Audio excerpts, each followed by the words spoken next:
আমার মন বসে না শহরে, ইট পাথরের নগরে, তাই তো আইলাম সাগরে, তাই তো আইলাম সাগরে, এই সাগর পাড়ে আইসায় আমার মাতাল মাতাল লাগে।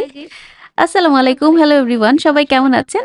আজকে আপনাদেরকে একটা সুন্দর জায়গায় নিয়ে যাব। আমার মনে হয় যেন আমার দেখা কোরিয়ার বেস্ট জায়গা, সেটা হচ্ছে ওরিয়কদু স্কাইওয়াক।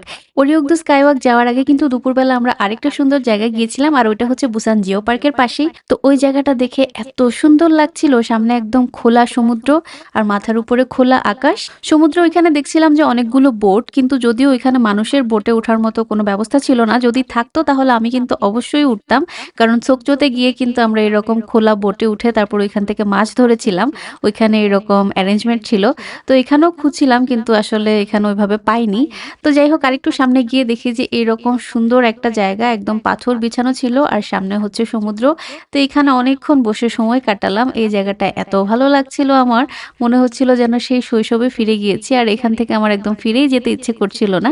তো অনেকক্ষণ পানিতে পাথর ছোড়াছুড়ি খেললাম, আর দেন আমরা ফিল করলাম যে আমরা অনেক বেশি হাংরি। তো এটার সামনেই অনেকগুলো ফিশ রেস্টুরেন্ট ছিল।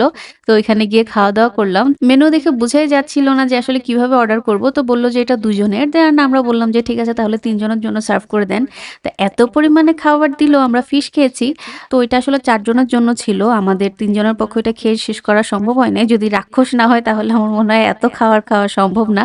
তো যাই হোক, খাবার দাবার শেষ করে দেন আমরা ওরিয়কদুর দিকে রওনা হচ্ছিলাম। এই জায়গাটা এসে আমার একটা দুঃখের ঘটনা আছে, সেটা হচ্ছে গতবার যখন বুসান ট্যুরে এসেছিলাম তখন এই জায়গায় এসেছি ঠিকই, কিন্তু আসলে স্কাইওয়াক ভিজিট করতে পারিনি। তার কারণ হচ্ছে আমরা যখন এসেছি তখনই সাথে সাথে বৃষ্টি নেমে যায়, আর ওরা গেট বন্ধ করে দেয়, কারণ বৃষ্টির সময় এটা আসলে ওরা খোলা রাখে না, যেহেতু এটা খোলা আকাশের নিচে। তো এবারও যখন আসছিলাম তখনও বিকাল 5টা বেজে যাচ্ছিল, আর আমরা ভাবছিলাম যে বন্ধ করে দিবে কিনা। তো দেখলাম যে না, 6টা পর্যন্ত খোলা রাখে।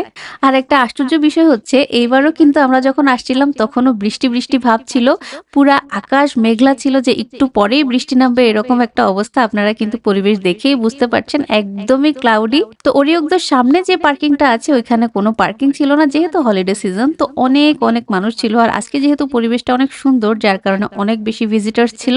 তো আমরা হচ্ছে একটু দূরে পার্ক করেছি, আমাদেরকে একদম নিচে পাঠিয়ে দিয়েছে পার্কিং করার জন্য। তো এইখান থেকে অনেক লম্বা একটা সিঁড়ি বেয়ে উঠতে হবে। আমাদের ব্যাড লাগ যে আমরা ওই সাইডে শর্টকাট পার্কিংটা পাইনি। তো যাই হোক, এই সিঁড়ি দিয়ে উঠাটাও কিন্তু অনেক ফান, আর কোরিয়ায় কিন্তু এটা খুবই কমন, পাহাড় বেয়ে ওঠা, তারপরে এরকম লম্বা লম্বা সিঁড়ি দিয়ে ওঠা। এটা কিন্তু অ্যাজ ইউজুয়াল হয়েই থাকে, যেহেতু কোরিয়া একটা পাহাড়ি দেশ, সেই কারণে। তো যাই হোক, এই পাহাড়টা দেখে আমার ওই সিনেমাটার কথা মনে পড়েছে, শাহরুখ খান আর দীপিকা পাড়ুকোনের চেন্নাই এক্সপ্রেস। তো ওইখানে যে শাহরুখ খান দীপিকাকে কোলে নিয়ে উঠেছিল। তো যাই হোক, আমাকে তো আর কোলে নিয়ে কেউ উঠেনি, জীবন তো আর শাহরুখ খানের সিনেমা নয়, আমি নিজে নিজেই কষ্ট করে উঠেছি। তো যাই হোক, আর কি আর করা। তো আমরা অনেক দৌড়ে দৌড়ে উঠছিলাম তাড়াহুড়া করে, কারণ বৃষ্টি নামবে নামবে এমন একটা অবস্থা। তো আমরা আল্লাহ আল্লাহ করছিলাম যে না, প্লিজ এবার যেন বৃষ্টি না নামে, এবার দেখেই যাব। তো অবশেষে আমরা ওইখানে পৌঁছে দেখলাম যে না, শেষ পর্যন্ত বৃষ্টি আসেনি। তো ওইখানে পৌঁছে তাড়াতাড়ি করে এই জুতাগুলো পরে নিলাম কাপড়ের। তো ইনফরমেশন ডেস্কে যারা ছিল আমাদেরকে জিজ্ঞেস করছিল যে তোমরা কোন দেশ থেকে। তো বললাম যে বাংলাদেশ। তারপরে অনেকক্ষণ কথাবার্তা বললাম। দেন ওইখানে যাওয়ার পরে দেখলাম যে ও মাই গড, চারপাশের ভিউটা এত জোস! আমার মনে হচ্ছিল যে সত্যিই দেখছি নাকি স্বপ্নই দেখছি। আমার আসলে নিজের চোখেই বিশ্বাস হচ্ছিল না, এত সুন্দর। তবে অনেক ঠান্ডা লাগছিল, কারণ বৃষ্টি যেহেতু আসবে আসবে এমন একটা ভাব ছিল, আর যেহেতু একদম সমুদ্রের উপরে, যার কারণে অসম্ভব রকম বাতাস ছিল। আমার চুল দেখেই আপনারা বুঝতে পারছেন যে কি পরিমাণ বাতাস, আর অনেক ঠান্ডা লাগছিল। ঠান্ডা একদম কাঁপন ধরে যাচ্ছিল, এমন একটা অবস্থা। আর যে কোনো পরিবেশ কিন্তু এরকম মেঘলা থাকলে আরো বেশি সুন্দর লাগে। এক সাইডে হচ্ছে একটু উঁচু উঁচু শহর টাইপের বিল্ডিং, আর ওই পাশটা পুরোপুরি খোলা একদম সমুদ্র, আবার মাঝে মাঝে একটু একটু পাহাড়। মানে অসাধারণ অসাধারণ, আমার মনে হয় যেন প্রাকৃতিক সৌন্দর্য, আল্লাহ সৃষ্টি বেস্ট। মানুষ যত যাই স্থাপত্য বানাক, যা কিছুই বানাক, কিন্তু নেচারের চেয়ে আসলে বেস্ট কোনো কিছুই হতে পারে না, এটা আমার মনে হয়। আর মজার ব্যাপার হচ্ছে, এটাই কিন্তু আমার প্রথম স্কাইওয়াক দেখা, এর আগে কিন্তু আমার আর কখনোই দেখা হয়নি। তো যাই হোক, আমরা 5টায় পৌঁছেছিলাম, আর 5টা থেকে 6টা 1 ঘন্টা ওইখানে ছিলাম। এখানে অনেক ছবি তুললাম, ভিডিও করলাম। আর এই জায়গাটা হচ্ছে স্কাইওয়াকের বাইরে যে গেটটা, সেটা। তো আমরা ভেতরে দেখার পরে বাইরে এসে তারপরে ভিডিও করছিলাম। আগে আমরা ভেতরে ঢুকেছি, কারণ যদি বন্ধ করে দেয় কোনো কারণে, বৃষ্টির কারণে বা সময় শেষ হয়ে যায়, সেই কারণে আমরা আগে ভিতরে ভিজিট করে এসেছি। কারণ বাইরের জায়গাটা তো খোলা থাকবেই, সবসময় খোলা থাকে।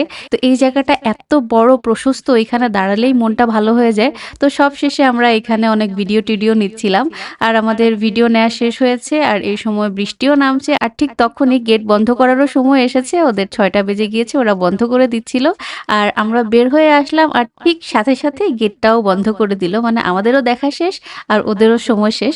আর এই সাথে আমার ভিডিও আজকে এখানেই শেষ করছি। সবাই অবশ্যই কমেন্ট করে জানাবেন যে কেমন লেগেছে, আর যদি ভালো লাগে তাহলে অবশ্যই লাইক, ফলো এবং শেয়ার করে পেজের সাথেই থাকবেন। সবাই অনেক ভালো থাকবেন, সুস্থ থাকবেন, আর আমাদের জন্য দোয়া করবেন। আল্লাহ হাফেজ।